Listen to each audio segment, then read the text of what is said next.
Guys finally আমাদের বিরিয়ানি তৈরি। তো দেখো এখন এটা স্টেপ বাই স্টেপ দিচ্ছে জামাইবাবু, তারপরে কি দমে হবে, তাই তো? কি হবে? দমে দিতে হবে, স্টিমে রাখতে হবে, তারপর পুরো ফাইনালি যখন এখনো ফাইনাল তো বাকি আছে। তো দেখো জামাইকে একটু কাছ থেকে দেখো বিরিয়ানিটা দেখো। তো দেখো এই যে বিরিয়ানিটা রান্না হয়ে গেছে। প্রথমে ইয়েগুলো চিকেন গুলো দিচ্ছে, তাই তো? হ্যাঁ, এই চিকেনগুলো সব লাস্টে চিকেনটা এরকম দিয়ে দিল। প্রথমে আলু চিকেন, পেঁয়াজ বেরেস্তা, তারপরে কি এটা পেঁয়াজ বেরেস্তাটা দেবো এবার। পেঁয়াজ বেরেস্তা এটা স্টেপ বাই স্টেপ দেয় না? দেখো দেবে সব আমাদের দেবে। তো বড় হাঁড়ি নেই যে 20 কেজি চালের হাত হচ্ছে, ছোট আমাদের ফ্যামিলির জন্য এটাই ঠিক আছে, এটাই আমাদের যথেষ্ট। তো বন্ধুরা এত সুন্দর লাগছে কি বলবো, দেখতে জানি না খেতে কত সুন্দর হবে। তো সবাই চলে এসো চলে এসো। 3 বলো। তো দেখো এখন এটা কি রস দেওয়া হচ্ছে জামাইবাবু? এখন বিরিয়ানির রস দেওয়া হচ্ছে, বিরিয়ানির রস দেওয়া হচ্ছে এখন। 3 তো এবার তো রাইসটা দেওয়া হচ্ছে দেখো। ও জামাইবাবুকে পুরো রান্না মানে রাঁধুনি বানিয়ে দিতে হবে একদম, ভোজবাড়িতে কন্টাক্ট নিতে হবে। দেওয়া হচ্ছে এবার বেরেস্তা,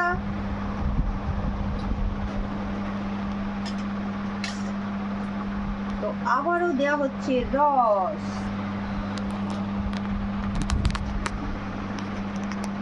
বলো। হয়ে গেছে আর মাত্র একটুখানি। তো দেখো সবটাই কমপ্লিট হয়ে গেছে। আবার পেঁয়াজ বেরেস্তা, আর পেঁয়াজ বেরেস্তা দেওয়া হচ্ছে দেখো, এটাই লাস্ট। এবারে দুধটা দেবো, দুধ এটা। হ্যাঁ দুধ আর জাফরান। দুধ আর জাফরান। জামাইবাবু তোমার এই বিরিয়ানি দেখে কিন্তু সবাই তোমার কন্টাক্ট নাম্বার চাইবে। দিয়ে দিবি, বিরিয়ানি করবো। এই বিরিয়ানি তো দোকান খুললেও হয় একটা। যাচ্ছে রাইস দিয়ে দিলাম। বলো তো এটা কি বানাচ্ছ কি এটা? বলো। ওই দুধ যেটুকু ছিল দিয়ে আচ্ছা, দুধে লাস্ট ফিনিশিং। লাস্ট ফিনিশিংটা দুধে কেশরে সমস্ত কিছু মিশিয়ে এটাকে এর উপরে দিয়ে দেবো।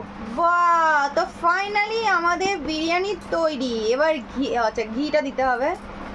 বিরিয়ানি মশলা দিচ্ছি এটা। তো এটা হচ্ছে বিরিয়ানি মশলা, এটাই হচ্ছে আসল বিরিয়ানি মশলা, মানে এটা হচ্ছে মেন জিনিস আর কি, সেন্ট হওয়ার জন্য।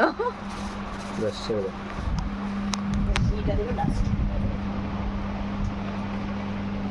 হাতে লেগে গেল। এই চামচটা দিলে ভালো হতো। 3 তো এবার ঘি পড়ছে, এটা আমাদের ঘিটা হচ্ছে আমাদের যে ক্যানিং থেকে যে সেই ঘষেটা আসে ওটা দিয়ে যায়। আচ্ছা টাটকা, মানে এটা পুরো একদম অরিজিনাল ঘরে বানানো, ঘরোয়া আর কি ঘি বানানো। এটা সেন্টটা দেখি।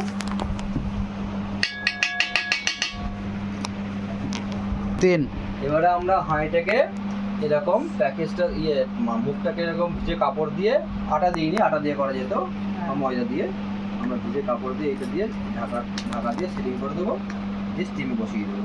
মোটামুটি 20-25 মিনিট স্টিম বসানো থাকবে, দিয়ে অফ করে দেওয়া। তারপর কমপ্লিট আমাদের বিরিয়ানি। তো গাইস আমি সাজতে সাজতেই চলে এসেছি, যেহেতু জামাইবাবু বলছিল। তো যাই হোক আমরা পরে খেয়ে দেখাবো জিনিসটা কেমন হচ্ছে। সকলকে টাটা।